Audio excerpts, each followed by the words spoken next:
10 വയസ്സ് മുതലുള്ള കുട്ടികളുടെ കയ്യിൽ മൊബൈലും ഇൻ്റർനെറ്റും ഉണ്ട്. അവർ ഈ ബ്ലൂ ഫിലിം അല്ലെങ്കിൽ പോണോഗ്രഫി കണ്ടു തുടങ്ങുന്നു. ഈ ഹെറോയിൻ കുത്തിവെക്കുന്ന കുട്ടിക്ക് കിട്ടുന്ന ഒരു ഹാപ്പിനെസ് ഉണ്ടല്ലോ, ആ same level of brain stimulation ആണ് ഈ പോണോഗ്രഫി കാണുന്ന ടീനേജറിന്റെ ബ്രെയിനിലും ഉണ്ടാകുന്നത്. കുഞ്ഞു കുട്ടികൾ പോലും വളരെ ചെറുപ്രായത്തിൽ ഈ ബ്ലൂ ഫിലിം കണ്ടു തുടങ്ങുന്നു. അത് എഡിക്ഷനിലേക്ക് വരുന്നു. ബ്ലൂ ഫിലിം ഇന്ന് നമുക്ക് സോഫ്റ്റ് പോൺ കണ്ട് നമ്മൾ ഹാപ്പി ആണെങ്കിൽ അടുത്ത കൊല്ലം നമുക്ക് കുറച്ചും കൂടി ഹാർഡായിട്ടുള്ള സ്റ്റഫ് കാണേണ്ടി വരും. പിന്നെ എഡിക്ഷന്റെ ഒരു 4th സ്റ്റേജ് ഒക്കെ എത്തുമ്പോൾ ഇത് കാണുന്നത് നമുക്ക് ചെയ്ത് നോക്കണമെന്ന് തോന്നും. അങ്ങനെയാണ് പലപ്പോഴും ഈ പോണോഗ്രഫി കണ്ടിട്ടാണ് ചൈൽഡ് മൊളസ്റ്റേഷനും അതേമാതിരി റേപ്പിലേക്കും ഒക്കെ എത്തുന്നത്. ഞാൻ ഡോക്ടർ സ്മിതി സനൽ ജോർജ്, JMP മെഡിക്കൽ സെന്ററിലെ ചീഫ് ഗൈനക്കോളജിസ്റ്റായിട്ട് വർക്ക് ചെയ്യുന്നു. കഴിഞ്ഞ 30 വർഷമായി ഗൈനക്കോളജിയിൽ പല ഹോസ്പിറ്റലിൽ വർക്ക് ചെയ്ത് ഏകദേശം 20,000 ഡെലിവറി എടുത്തിട്ടുള്ള ഒരു വ്യക്തിയാണ്.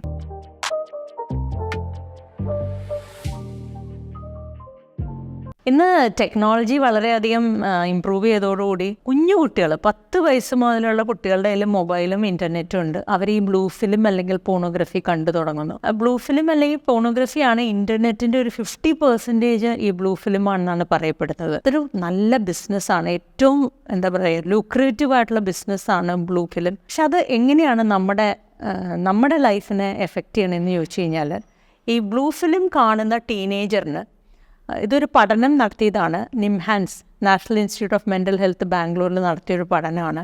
ഈ പോണോഗ്രഫിക്ക് അഡിക്റ്റ് ആയിട്ടുള്ള ഒരു കുട്ടികളുടെ ബ്രെയിനിനെ പെറ്റ് സ്കാൻ ചെയ്യുന്നത് ബ്രെയിനിൻ്റെ ആക്ടിവിറ്റി കണ്ടുപിടിക്കാനാണ്. ആ പെറ്റ് സ്കാൻ ചെയ്യുകയും അതേമാതിരി IV ഡ്രഗ് അബ്യൂസേഴ്സ് ഇല്ലേ, ഹെറോയിനൊക്കെ കുത്തിവെക്കുന്ന ടീനേജറിൻ്റെ ബ്രെയിൻ പെറ്റ് സ്കാൻ ചെയ്തു. അപ്പോൾ അവർ നോക്കിയപ്പോൾ ഇവരുടെ രണ്ടുപേരുടെയും ബ്രെയിൻ ആക്ടിവിറ്റി ഓൾമോസ്റ്റ് സിമിലർ ആണ്. എന്ന് വെച്ചാൽ ഈ ഹെറോയിൻ കുത്തിവെക്കുന്ന കുട്ടിക്ക് കിട്ടുന്ന ഒരു ഹാപ്പിനെസ് ഉണ്ടല്ലോ, ആ സെയിം ലെവൽ ഓഫ് ബ്രെയിൻ സ്റ്റിമുലേഷനാണ് ഈ പോണോഗ്രഫി കാണുന്ന ടീനേജറിൻ്റെ ബ്രെയിനിലും ഉണ്ടാകുന്നത്. അപ്പം നമുക്ക് മനസ്സിലാക്കാം ഈ ബ്ലൂ ഫിലിം കാണുന്നതുകൊണ്ട് എന്തോരം എഡിക്ഷനിലേക്കാണ് ഈ പിള്ളേർ പോകുന്നത്. ഹെറോയിൻ്റെ അത്രയും തന്നെ അല്ലെങ്കിൽ ഈ ഡ്രഗ്സ് യൂസ് ചെയ്യുന്നതിൻ്റെ അത്രയും തന്നെ എഡിക്ഷൻ ഉണ്ടാക്കുന്ന ഒരു സാധനമാണ് ബ്ലൂ ഫിലിം. ഇത് പലരും മനസ്സിലാക്കുന്നില്ല. കുഞ്ഞു കുട്ടികൾ പോലും വളരെ ചെറുപ്രായത്തിൽ ഈ ബ്ലൂ ഫിലിം കണ്ടു തുടങ്ങുന്നു. അത് എഡിക്ഷനിലേക്ക് വരുന്നു. ഈ എഡിക്ഷൻ എന്ന് പറഞ്ഞാൽ എന്താൽ, ഇന്ന് ഇപ്പോൾ എനിക്ക് സിഗരറ്റ് എഡിക്ഷൻ ഉണ്ടെങ്കിൽ ഇന്ന് എനിക്ക് ഈ 5 സിഗരറ്റ് മതിയെങ്കിൽ അടുത്ത വർഷം എനിക്ക് 5 പോരാണ്ട് വരും. എനിക്കത് 10 സിഗരറ്റ് ഉണ്ടെങ്കിൽ ഞാൻ സാറ്റിസ്ഫൈഡ് ആകുള്ളൂ. അങ്ങനെ ആ ഡോസ് കൂടി വരും. അതേമാതിരി തന്നെയാണ് ബ്ലൂ ഫിലിം.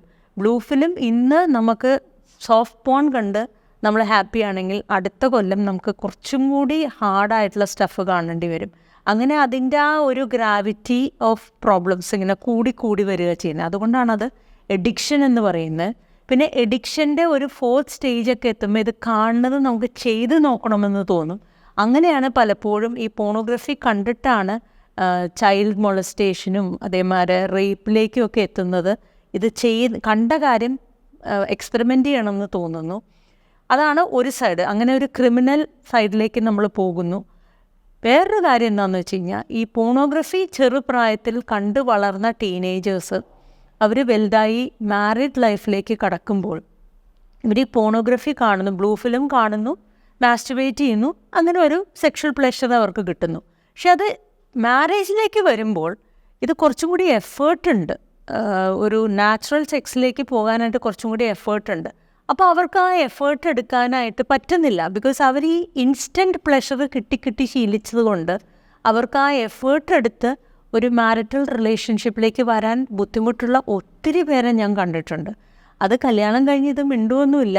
ചിലപ്പോൾ 2-3 കൊല്ലം കഴിഞ്ഞ് കുട്ടി ഉണ്ടാകാണ്ട് നമ്മുടെ ഇടയ്ക്ക് വരുമ്പോഴാണ് ചോദിച്ചു പിടിച്ച് വരുമ്പോൾ ഇത് ഞാൻ ഒരു പോണോഗ്രഫി താല്പര്യമുള്ള ആളാണ്, ഞാൻ മാസ്റ്റുബേറ്റ് ചെയ്യുന്ന ഒരാളാണ്, അതുകൊണ്ട് എനിക്ക് നോർമൽ സെക്ഷൽ റിലേഷൻഷിപ്പ് തീരെ പറ്റുന്നില്ല എന്നൊക്കെ വെളിപ്പെടുന്നത് തന്നെ മാരേജ് കഴിഞ്ഞ് ചിലപ്പോൾ 1-2 കൊല്ലം കഴിഞ്ഞിട്ടായിരിക്കാം.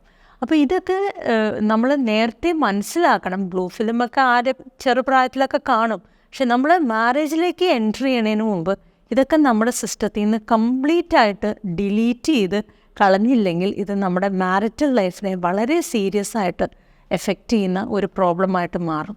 Thank you.